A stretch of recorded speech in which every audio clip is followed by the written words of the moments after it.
Last class से आम discuss करते NCL national commission on labour.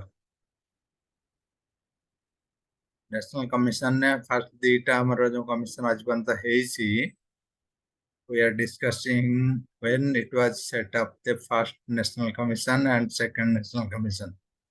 The first national commission was set up on 24th December 1966 and the report submitted on 69.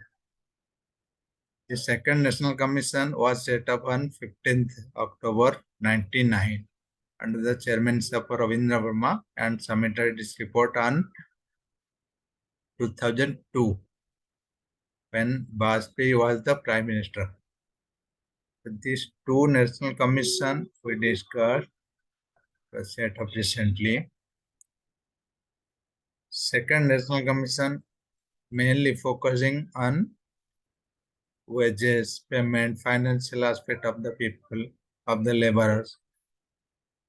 The first national commission was committed on the union aspect, organization, unity which as a recognized union. The second national commission labor was in favor of setting up wages, fixing wages rate and workers at in any industry. So that was the main focus on first national commission and second national commission. Then we also discussed the functions. What are the functions of labor commission? Likely what we discussed in trade unions, it facilitates the dispute from the laborers, workers. So any dispute happening from the worker side, so the commission will help them to solve that dispute. To investigate labor-related complaint, in particular unfair labor practice, and take such steps as it consider necessary to prevent labor dispute. Along with dispute, any unfair labor practice, any discrimination, any kind of wage-related issues the laborers are facing, they will take it to commission.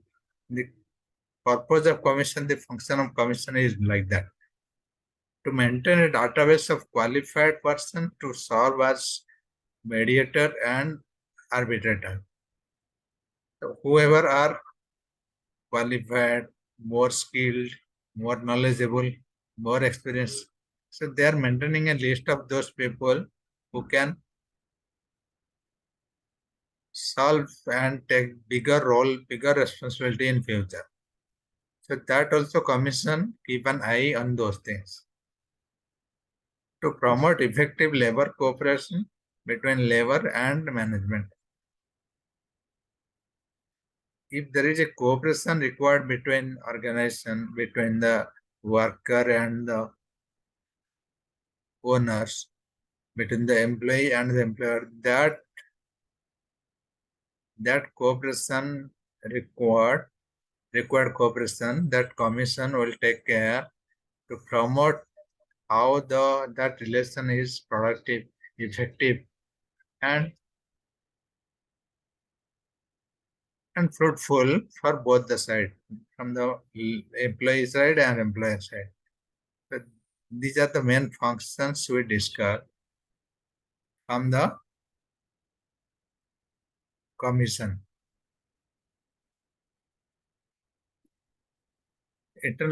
International Labor Commission, labor organization, mainly it's accomplish its objective through different bodies, different organizations. So these are the organizations given below.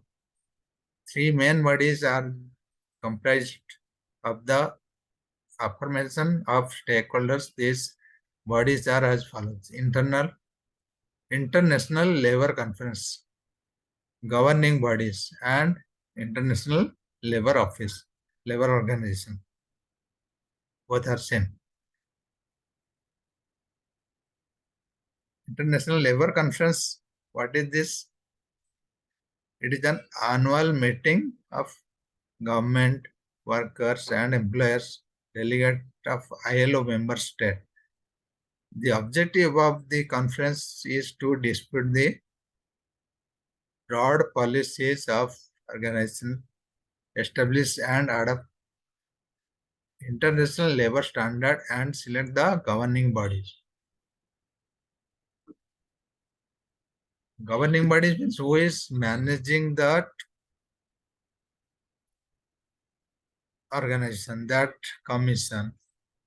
It is the executive body. So any organization will have a governing body. Governing body means who is the president, who is the secretary, who is going to execute the commission, execute the functions.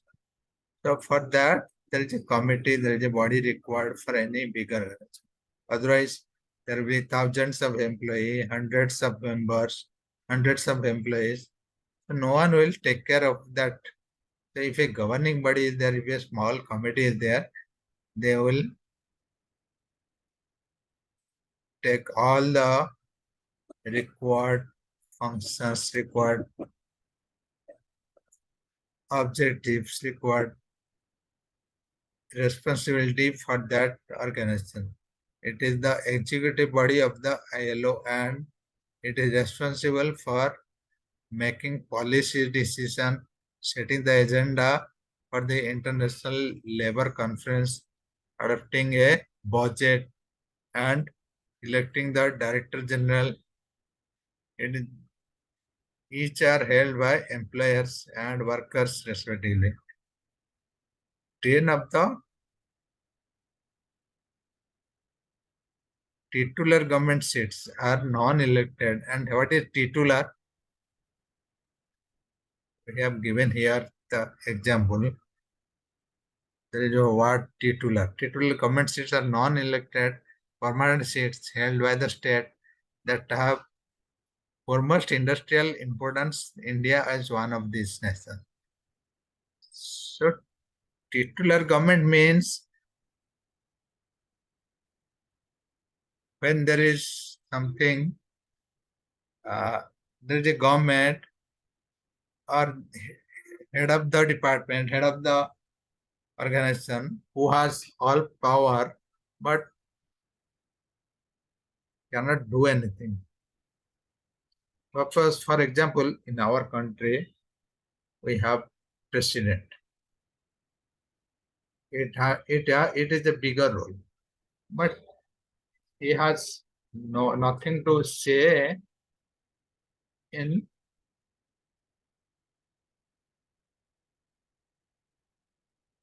political aspect.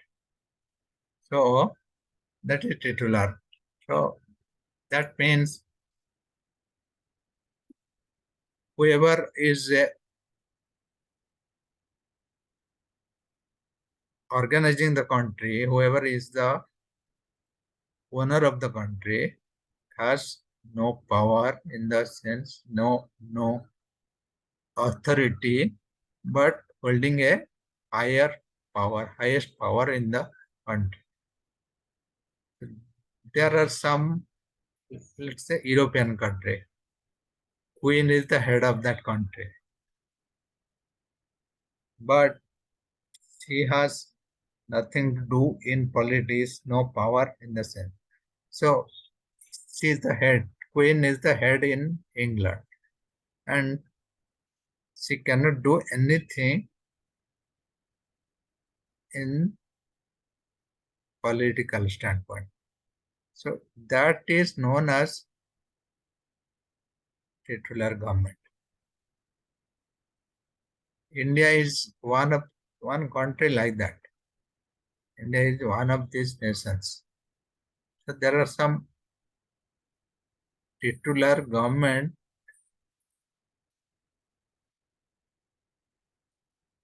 in the governing body. Another organization is International Labour Office. So that is ILO, International Labour Organization. It is the permanent secretariat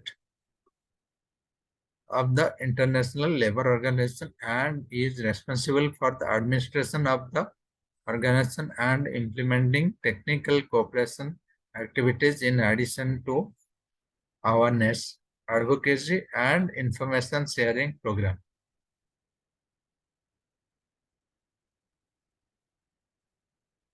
International Labour Office is the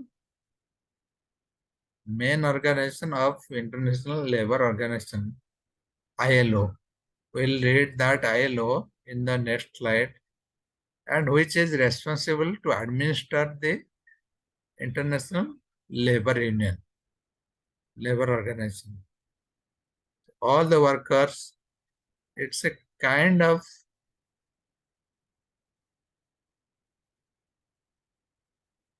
you have understood the trade union when you understand the relationship between trade union and ILO. So ILO is international level who is organizing or all the trade union is coming under its supervision. So it is the permanent secretariat for International Labour Organization. So these three are different stakeholders, different bodies who are controlling International Labour Organization, ILO.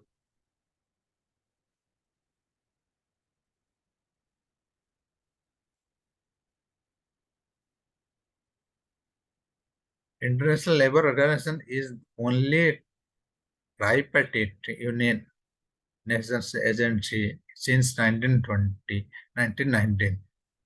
What is tripartite? It brings together government, employers, and employees. That means three, biparties, like triparties. There are three parties, government and employer and worker. They all are into the same page, same agreement. ତିନି ଜଣ ମିଶିକି ଯେତେବେଳେ ତାଙ୍କ ଭିତରେ ଚୁକ୍ତି ହଉଛି, ସନ୍ଧି ହଉଛି, that is called tripartite. And three parties are involved. One is workers or employers, another is employees, workers or employees, whoever working, and the owners and employers. That is second party, and the government also involved in many aspects. So there are three main stakeholders in any such union, labor organization or trade union. I was telling this from the beginning. These are the three organizations involved in this ILO.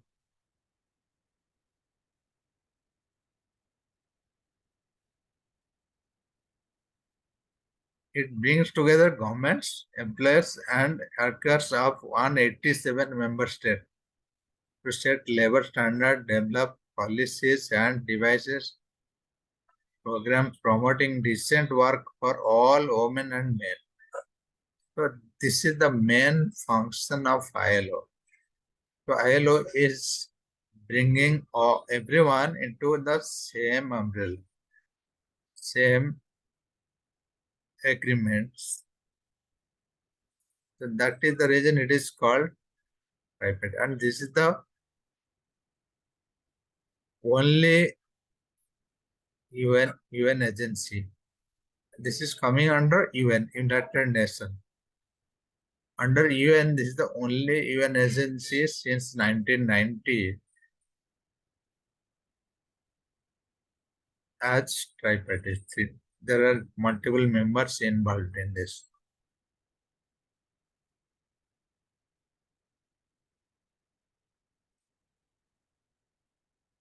What are the function of higher? That will read. It is created mainly for the coordination and policy making. They make all the policies, all the rules and regulations, what is directed at solving the social and labor issues, creation of a coordination of policies. So the International Labour Organization is mainly coordinate all the laws, rules, regulations, policies, and different programs, different organizations, different seminars, different programs, whatever directed at solving social labor issues. So if there is a issue which is affecting the labor class, it could be national level, international level, they coordinate it, take it further, and all the rules and regulation policies related to it related to these issues, all the programs, that coordination is done by this organization, labor organization. Adoption of international labor standard. So there are different standards. We'll learn that. We'll discuss that. So International Labor Organization is adopting different international standards. Suppose there is one standard that all the laborers, wherever, irrespective of your country, you have to work 8 hours. So that means that is the standard, international level standard.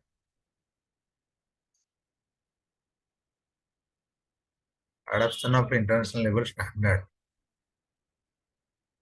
Assistance to member state. Whoever are joining as a member, the state, the country can join as a member in solving social and labor problems. Suppose India is a member of ILO. So providing all support to India is one functions of ILO. Assistant to member state. Any member joining in this organization, they should expect the help, any assistance from the organization. Human rights protection, the right to work, freedom of association, collective negotiation, protection against forced labor, protection against discrimination, etc. Human rights protection. Any protection required from the labor side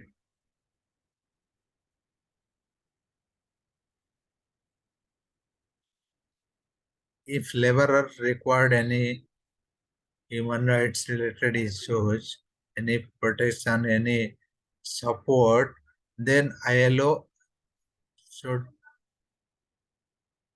raise its hand to provide those assistance. So that is one function of ILO, human rights protection. So it is responsible to protect the laborer, worker. Suppose one person is the victim of exploitation or discrimination, or one particular organization, one particular association, one particular country is a victim of any discrimination, one particular class of people are not getting job, employment because of any difference in the class. So they should take the help of ILO, Human Rights Protection. Research and publication works on social and labor issues. ILO also helps the member country on their research and publication works on social and labor issues. Suppose one particular country is driving some activities, some research, so they should publish as a research paper. They should help the country to promote that research, promote the outcome of that research, the report of that research to the entire world. So that is another function of ILO. So these are the main key functions of ILO, which is coordinating, adopting new standards, providing assistance to new members or any members, protecting human rights problems, and helping the research and publication work to members. So these are the main functions of ILO. The country is providing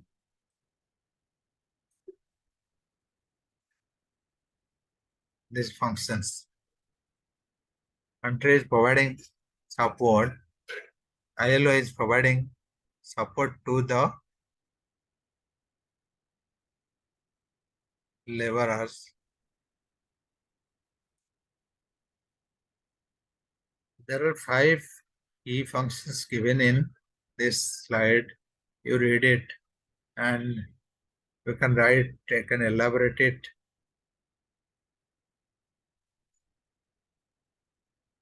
All the functions. This is one important question may come. We'll understand next more on ILO, different characteristics and what it does and what are the different standards. We'll take a quick break here. Maybe after 5 minutes we'll join the same link. We'll understand more on ILO and the characteristics and the standards of ILO. What are the different standards it are adopting for the member state and how it is related to the trade union. We'll understand all those things after the break.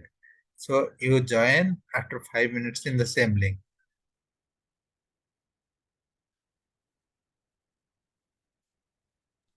Okay, sir.